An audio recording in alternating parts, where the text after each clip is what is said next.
Le stade Jean de Mouzon accueillait Concarneau ce samedi. Les hommes de Frédéric Reculot, maillot rouge à l'écran, ont entamé le match par une grosse frayeur après 2 minutes de jeu sur ce coup franc qui frôle la barre transversale vendéenne.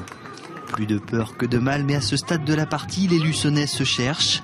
5 minutes plus tard, les Diables Rouges font une percée sur cette belle action collective.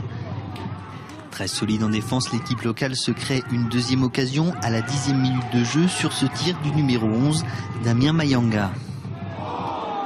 Toujours plus offensif, les Diables Rouges mettent la pression, mais ne trouvent pas le chemin défilé à l'image de ce tir de Johan Eyman. Poussés dans leur retranchement, il faudra attendre la 20e minute de jeu pour que les Finistériens se créent une deuxième belle occasion, mais ça ne suffira pas.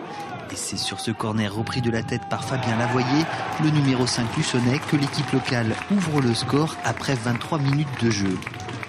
Les Bretons ne s'avouent pas vaincus et donnent encore quelques frayeurs aux Vendéens, avec entre autres ce coup franc intercepté par le gardien Damien Leclerc. Les deux équipes regagnent les vestiaires sur le score de 1-0. C'est un match relativement moyen pour l'instant. Luçon a marqué sur une tête ou une belle tête. Mais il faudra que le match s'anime plus, je pense, en seconde période et que Luçon peut-être marque un autre but pour assurer une bonne victoire, quoi. Ce qu'on voit, c'est que quand on appuie, on fait la différence. On se relâche trop parce qu'il n'y a qu'un 0. Une bonne entrée de jeu et puis un but qui est normal, quoi. Ce corner bien tiré, classique.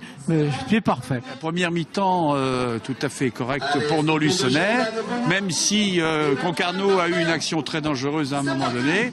Et nous, on attend évidemment le résultat et de Trélissac et des Herbiers. De retour des vestiaires, les Concarnois prennent les devants sur cette action qui, une fois de plus, finit dans les bras de Damien Leclerc.